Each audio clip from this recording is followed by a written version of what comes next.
এক মাস দেখতে দেখতে কেটে গেল, আবার ফিরে যাচ্ছি সেই বর্ষণে। সেই একগুচ্ছ মন খারাপ নিয়ে আবার ফিরে যেতে হচ্ছে। এবার শুধু আবার অপেক্ষা, দিন গোনা। যেদিন আবার টিকিট কাটা হবে সেদিন আবার আসা হবে।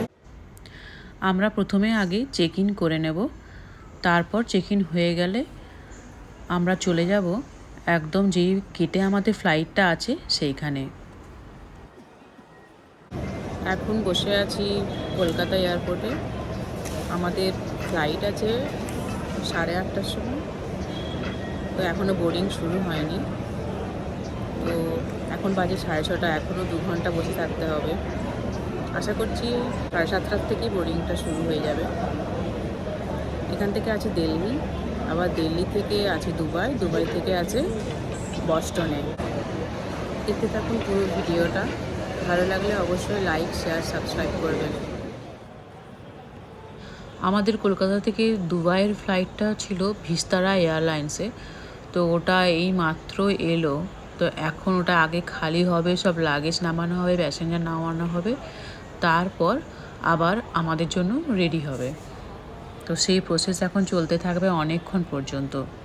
আমরা কিছুটা ওটা ক্যাপচার করার চেষ্টা করেছি, সেটাই আপনাদের সাথে এখন শেয়ার করছি। দেখুন, ফ্লাইটটা আসার সাথে সাথেই কতগুলো মানুষ একসাথে জড়ো হলো নিচে। মানে সবাই এখন ব্যস্ত হয়ে গেছে ওই ফ্লাইটটাকে কিভাবে ক্লিন করা যাবে, কিভাবে সব লাগেজ নামানো যাবে, এই সব করার জন্য।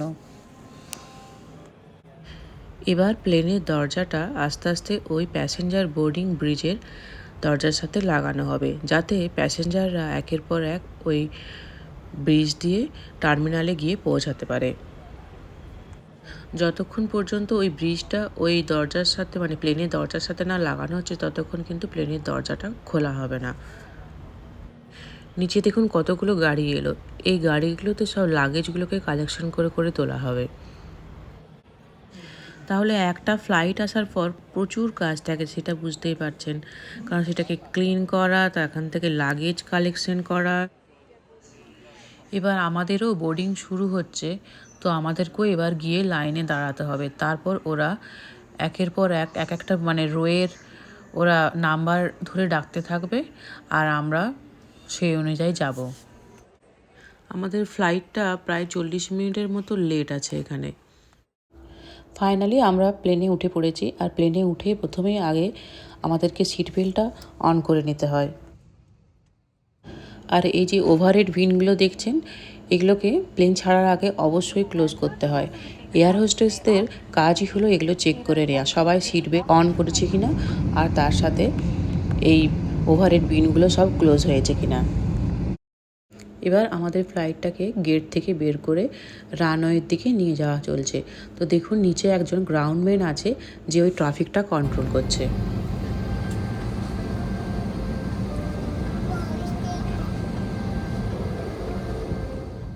এবার তো বুঝতেই পারছেন ফ্লাইট অলরেডি ফ্লাই করতে শুরু করেছে, তার কারণ না হলে নিচে এত সুন্দর লাইটগুলো কী করে দেখা যাবে। তো আমাদের ফ্লাইট এখন কলকাতা থেকে দিল্লির উদ্দেশ্যে ফাইনালি রওনা দিয়েছে। ফ্লাইট ছাড়ার কিছুক্ষণের মধ্যেই এবার ডিনার নিয়ে চলে এসছে এয়ার হোস্টেসরা, কারণ আমাদের ফ্লাইট পৌঁছাতে প্রায় 11টা বেজেই যাবে। তো ডিনারে দিয়েছে রাইস, চিকেন, ব্রেড, আর আছে একটা ডেজার্ট। তো আমরা তো সব নিয়েছিলাম ননভেজ আইটেম, তো ওখানে ভেজ আইটেমও থাকে। আর খাবার এত ভালো দেয়, যে পরিমাণ দেয় তাতে একজনের জন্য একদম সাফিসিয়েন্ট থাকে। আমাদের এবার ডিনার কমপ্লিট হয়ে গেছে, তো ওরা একটু পর এসেই সব কিছু পরিষ্কার করে নিয়ে চলে যাবে।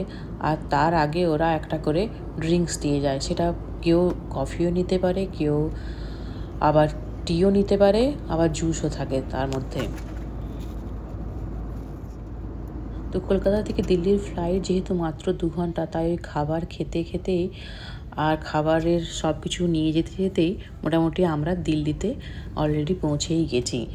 আর কিছুক্ষণের মধ্যে ফ্লাইট ল্যান্ড করবে। দেখতেই পাচ্ছেন নিচে এখন আবার ওই সুন্দর লাইটগুলো দেখা যাচ্ছে। তো ফ্লাইট আমাদের ল্যান্ড করলো মোটামুটি 11:15-20 দিকে। আমরা এখন দিল্লি এয়ারপোর্টে চলে এসেছি। আর আমাদের এখন ওয়েটিং টাইম আছে প্রায় 4 ঘন্টা মতো, কিন্তু এর মাঝে আমাদের প্রচুর কাজ আছে, যেমন ইমিগ্রেশন আছে, তারপরে আবার সিকিউরিটি চেকিং এইসব আছে।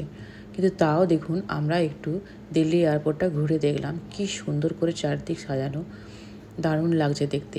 এই ডেকোরেশনটা দেখুন, দারুণ দারুণ সুন্দর।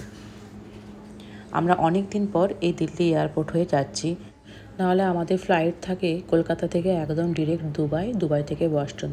কিন্তু এবারে আমাদের আসার সময়তেও বস্টন টু দুবাই ছিল, দুবাই টু দিল্লি ছিল, দিল্লি থেকে কলকাতা ছিল। এখন দিল্লি এয়ারপোর্টে বসে আছি। ইমিগ্রেশন হতে অনেক টাইম লাগলো, তারপর সিকিউরিটি চেকিং হতে আরও টাইম লাগলো, মানে প্রচণ্ড ভিড় ছিল। তো 3 ঘন্টার মতো সময় কেটেই গেল আমাদের ইমিগ্রেশনের সিকিউরিটি চেকিং হতে। তো এতক্ষণে আমরা এসে বসতে পেরেছি। আমাদের ফ্লাইট আছে 4টের সময়, 4:10-এ। Seated for the moment. Please have your own boarding card and open passport ready for inspection. On behalf of Emirates, we wish you a pleasant flight. Boarding সেরে আমরা প্লেনে আবার উঠে পড়েছি, মানে এবার যাব দুবাই। আমরা যাচ্ছি এমিরেটসে। বুঝতেই পারছেন পুরো রাতটা জাগা। আমাদের ফ্লাইট আছে বললাম যে 4:10-এ। তো তার জন্য প্লেনের ভেতরে দেখুন একদম মানে রাতের পরিবেশ তৈরি করা হয়েছে আর্টিফিশিয়ালি। এবার ব্রেকফাস্টও সার্ভ হয়ে গেছে, মানে আমরা ফ্লাইটের ভিতরে বুঝতেই পারছি না কখন রাত হচ্ছে আর কখন সকাল হচ্ছে। এই যে দেখুন ফ্লাইটের উইন্ডো থেকে দেখা যাচ্ছে যে সানরাইজ শুরু হয়েছে, কি সুন্দর লাগছে আকাশটা। দিল্লি থেকে দুবাইয়ের ফ্লাইট সময় লাগে প্রায় 4 থেকে 4.5 ঘন্টা। তো আমাদের দুবাইয়ের ফ্লাইট ল্যান্ড করার টাইম হয়ে গেছে, আর এটা সময় লাগলো প্রায় 4.5 ঘন্টা। তো এখন বাজে 8:20।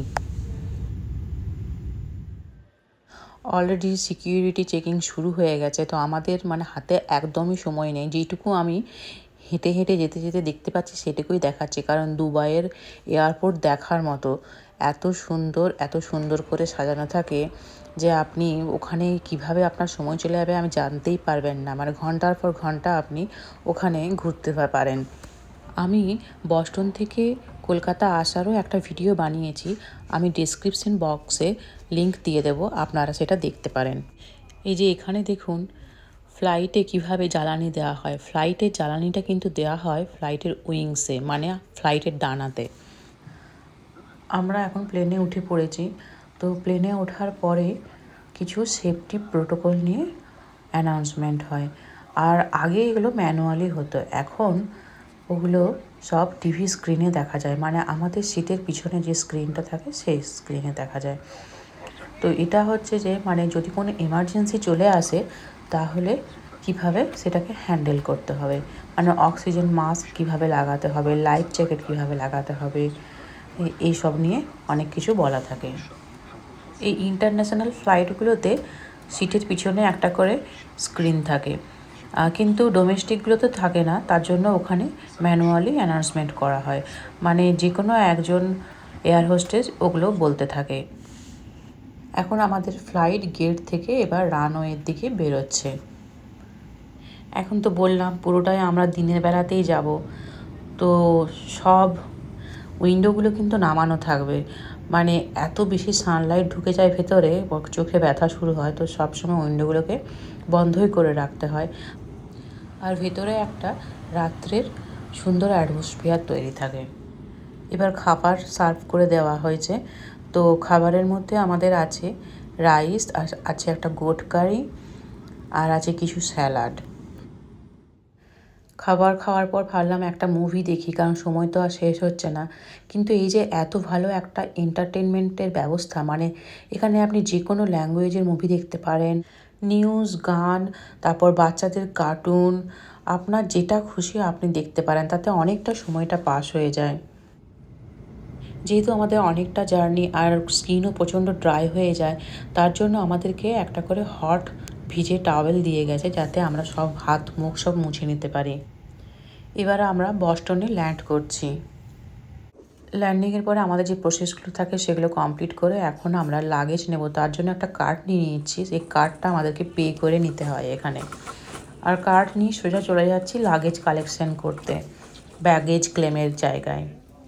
লাগেজ কালেকশান আমাদের হয়ে গেছে। তো আমাদের মোট বড় লাগেজ হচ্ছে 6খানা আর হ্যান্ড লাগেজ হচ্ছে 3টে। তো তার জন্য আমাদেরকে 2টো কার্ট নিতে হয়েছে। তো লাগেজ নিয়ে আমরা এবার বেরিয়ে যাব এয়ারপোর্ট থেকে। দেখতে হবে প্রথমে এক্সিট ডোরটা কোন দিকে, সেই দিকে আমরা যাব। আর আমাদের আসার দিন যিনি এসেছিলেন আমাদের সাথে এয়ারপোর্ট ট্যাক্সি নিয়ে, ওনাকেই বলা আছে। তো উনি বাইরে এখন ওয়েট করছেন, ওনার কাছেই আমরা চলে যাব। এয়ারপোর্ট থেকে বাইরে বেরিয়েই বুঝতে পেরেছি কি মারাত্মক ঠান্ডা এখানে। এখানে টেম্পারেচার আছে এখন -12 degree centigrade. And since then the temperature is always Oh yeah. As soon as it stopped snowing and everything moved out, the temperature dropped like a rock. সোজা বাড়ি চলে যাচ্ছি এবার।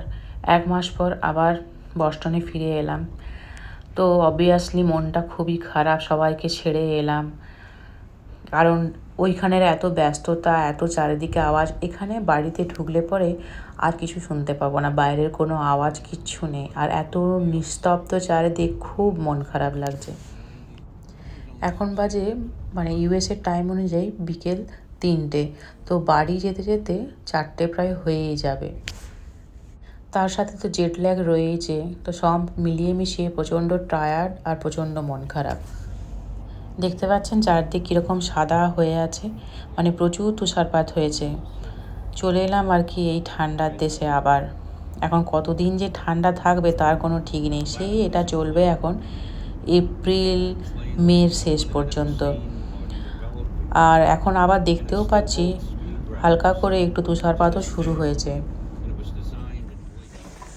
বাড়ি চলে এসেছি, দেখতেই পাচ্ছেন চারদিকে একদম সাদা হয়ে আছে। আর আমাদের যিনি ড্রাইভার তিনি আমাদের লাগেজগুলো নামিয়ে দিচ্ছেন, আর হাজব্যান্ড আর ছেলে দুজনে মিলে ভেতরে ঢুকিয়ে নিচ্ছে। তো আজকের ভিডিওটা আর বেশি বড় করছি না। আপনারা অবশ্যই জানাবেন আপনাদের কেমন লাগলো আজকের ভিডিওটা। আর এই যে বরফের এত সুন্দর সৌন্দর্য, সেটাও কেমন লাগলো অবশ্যই কমেন্ট করে জানাবেন। দেখা হচ্ছে পরের ভিডিওয়। টাটা।